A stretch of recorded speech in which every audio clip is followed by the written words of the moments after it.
سلام، روزگارتون مملو از شادی و نشاط. امروز میخوام در مورد نحوه نگهداری فارم و استفاده هایی که از فارم یا مزرعتون میتونین بکنین براتون توضیحاتی بدم.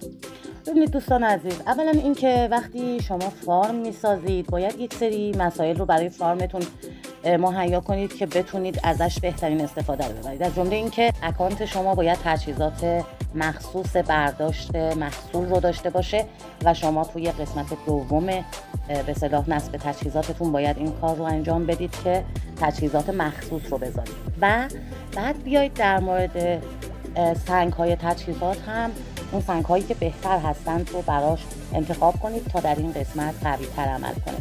و مسئله بعدی این که شما حتما در قسمت ویژگی ها اینجا باید یک سری جاها رو حتما پر کنید.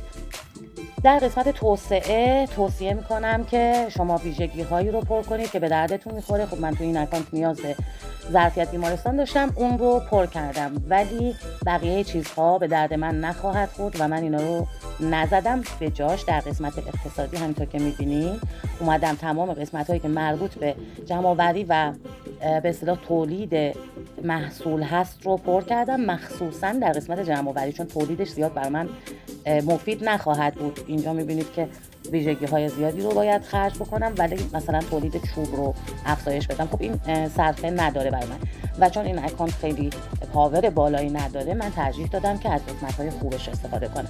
مضافه بر این در قسمت تحقیقات هم شما در این قسمت منابع باید تحقیقاتتون رو زده باشین و حداقل تو بخش بار نیرو این رو کامل کرده باشین و میبینید که من تا حدودی این قسمت رو پر کردم.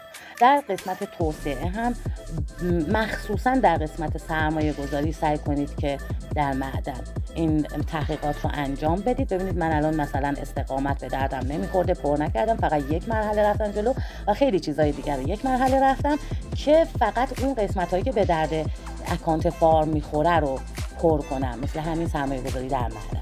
مسئله بعدی این که در قسمت بازارتون هم شما باید ارتقاءش رو سعی کنین تا سطحی که اکانتتون بالا رفته ارتقا بدین که وقتی میخواین سرمایه گذاری کنین بهتر بتونین بیشتر سرمایه بذارین و بهتر برداشت بکنین. این از این. مسئله بعدی داشتن VIP بالای 8 هست برای اینکه شما بتونید حداقل 5 تا لشکر برای جمع‌آوری بفرستید و این خیلی مفید خواهد بود. یک دونه بیشتر از حد مجاز فرستادن لشکر جمع‌آوری. روزانه چه باید کرد برای اکانت؟ اینکه شیر رو حتما ببرید بالا، حالا دلیلش رو بعد من بهتون میگم. بعد قسمت سرزمین جادو حتما اون مقداری که مجاز هستید رو بزنید. بعد بیایید داخل استخدام و استخدامتون رو هم بزنید، هر کدوم که رایگان هست رایگاناشو وقتی داخل اکانت هستید حتما بزنید. و در قسمت برجک شما باید حتما کل این 20 استقامتی که در قسمت برجک به شما میده همه رو ببرید توی نبرد مداوم. تو قسمت هدیه اتحاد حتما این اتحاد رو، هدیه هاشو دریافت بکنید. ببینید بعضی از این دریافتی هایی که من میزنم استقامت هست و این استقامتی که جمع میکنید در اینجا که الان این اکانتی که من الان داخلش هستم، ببینید استقامت خیلی زیادی داره. این به چه دردی میخوره؟ به درد زمانی که شما میخواید شکار اسلحه جادویی بکنید میتونید از این استقامت ها استفاده کنید بدون اینکه اکانت اصلیتون خیلی اذیت بشه و بخواد زیاد مصرف استقامت داشته باشه. میتونید سلاح برای خودتون به دست بیارید. دیدید که من اهدا رو هم انجام دادم. اهدا به چه دردی میخوره در این قسمت؟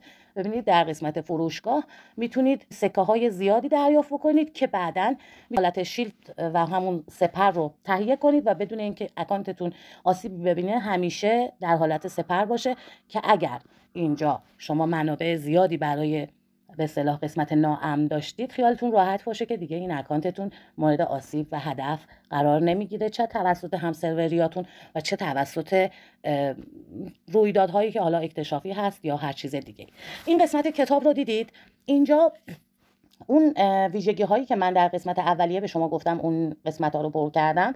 اینجا یک سری مزایا و مزیت ها برای من باز شده، از جمله برداشت محصوله که هر 7 ساعت میتونم یه دونه برداشت محصول بزنم، حدود 200 کا اضافه بر اون چیزی که در اکانت من تولید میشه توسط این به اصطلاح معادنی که داخل اکانتم هست، من میتونم برداشت محصول جداگونه‌ای داشته باشم تو قسمت توسعه‌اش، به خاطر اینکه من اکانتمو نیرو میسازم. ببینید الان من فول همه اکانتمو، همه قسمت‌های ساخت نیرومو گذاشتم بسازه. چرا این کارو میکنم؟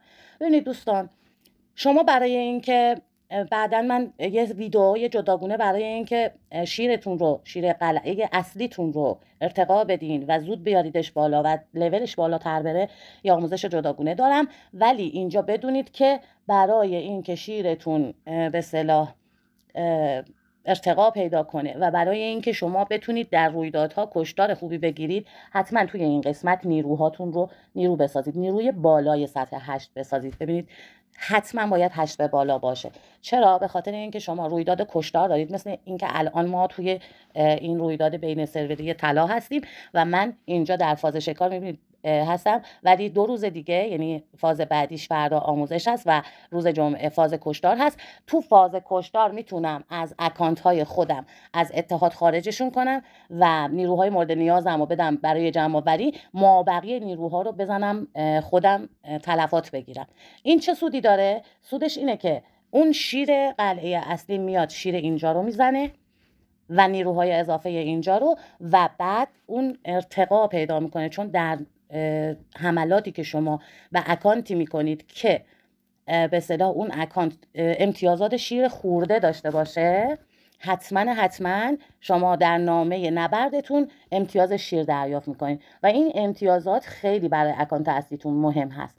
ببینید در قسمت فارم، وقتی که شما میخواید یک فارمی رو تخلیه بکنید، حتما این متریال و منابعی که آزاد هستن رو بدید بالا، چون بخشی از اینها، نه همشون، اصلا این که همش جزء ناامن بشه نیست، ولی بخشی از اینها امن شما رو پر میکنه و اون منابعی که جمع آور میکنین همش میره توی ناامنتون، و بخشی از اینها هم خودش ناامن هست. میتونید اینها رو بزنید بره بالا. وقتی میخواید به اصطلاح فارمتون رو خالی بکنید و خودتون اتک بزنید به فارمتون، اون منابع خیلی به نفعتون هست. وقتی شما میخواید اکانتتون رو با فارم، با اون نیروها بزنید، اتک بزنید، هم کشتار بگیرید و هم تخلیه بکنید منابع ناامنتون رو، حتما این امتیازات شیر رو بدید بالا. هم خود اصلی ها رو که دیدید شکل شیر دارن و هم این خورده ها رو هم بدید بالا، چون شما میتونید با اون اتک زدن وقتی که شیرتون داخل قلعه هست، و حتما وقتی که میخواید کشتار بگیرید شیرتون رو بذارید توی قلعه بمونه، این خورده های شیر و اون شیرها رو، امتیازات از این شیر رو میتونید دریافت کنید.